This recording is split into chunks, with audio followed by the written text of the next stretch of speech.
रिक्षा चालकांच्या पदाधिकाऱ्यांना आणि सर्व रिक्षा चालकांना फ्रंट सीट असेल किंवा विदाऊट बॅच असेल, ज्या व्हॅलिड आहेत, जे शासनाने दिलेले नियम आहेत, त्या नियमांतर्गत कारवाई करण्यात येत आहे। त्या संदर्भात त्यांनी स्वतः जागरूक व्हावं आणि नियमांचं पालन करावं, या संदर्भात सूचना देण्यात आलेल्या आहेत।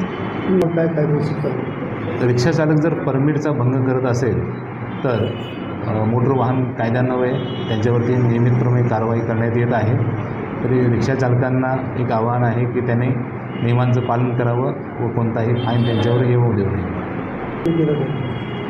रिक्षा चालकांनी वारंवार नियमाचा भंग केला किंवा कोणताही वाहन चालक वारंवार जर नियमाचा भंग करतो आहे मोटर व्हेकल ॲक्टनुसार, तर त्याप्रमाणे त्याचं लायसन हे निलंबित होऊ शकतं। तसेच त्याचं परमिट जे आहे तेही रद्द होण्याची प्रक्रिया होऊ शकते।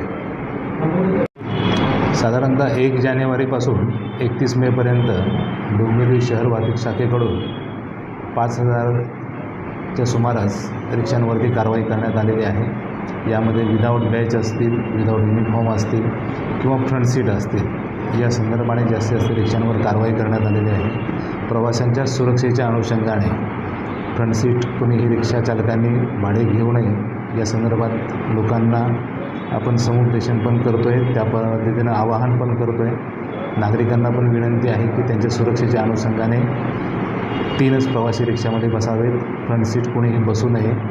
आणि या संदर्भात कारवाई ही दररोज चालू आहे, दैनंदिन कारवाई करत आहोत आम्ही।